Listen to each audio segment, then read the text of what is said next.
AFCON is often discussed as every other football tournament in the world. Who is winning, who is hosting, who is underperforming. But for Africans, AFCON has never been just football. It is memory, it is identity, it is politics, it is culture. Now, and to understand AFCON properly, you have to look beyond the pitch. And that's why I'm doing this video today.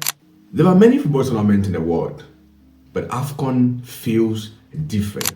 Not because African players are more emotional, not because African fans are the loudest, but because football in Africa has always carried weight beyond sports. For many African countries, football became one of the first spaces where national identity could be expressed publicly. Flags, anthems, colors, all in one place. AFCON is one of the few moments where the continent pauses together, different languages, a different history, one shared emotional space. That alone already makes it feels more than football. Recently at AFCON, a Congolese fan stood for 90 minutes in the stadium, lifting his hand with the famous Patrice Lumumba posture. That wasn't entertainment. That wasn't a costume at all.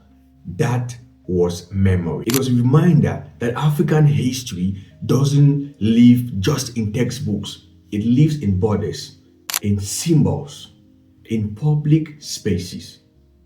AFCON gives people the platform to express things they can't or won't always have the room to express elsewhere.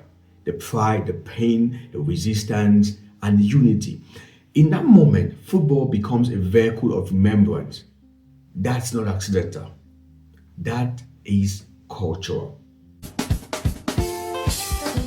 If you watch AFCON closely, you will notice something very, very interesting. African fans don't just attend matches, they perform identity through clothing, through music, through dance, through different things, through symbolism and so many different things.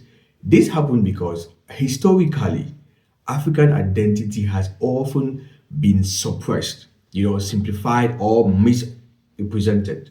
So when there is a global stage, especially one that we own, people show up fully. AFCON became a place where Africans tell their own stories without asking for any permission. That's why it feels intense. That's why it feels emotional.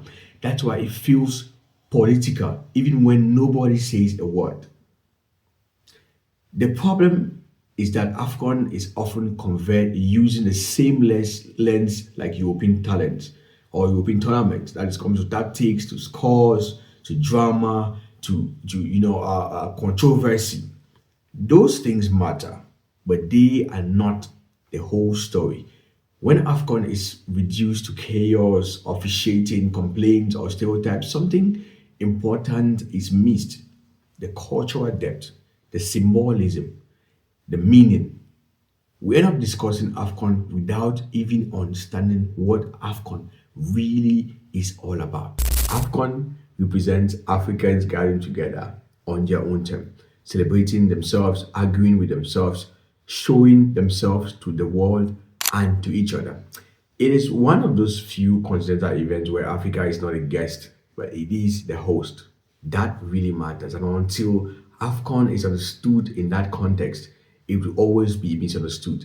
And that's why a lot of people say that AFCON or the CAF president and the rest are succumbing to pressure from other platforms, from other federations like FIFA and others.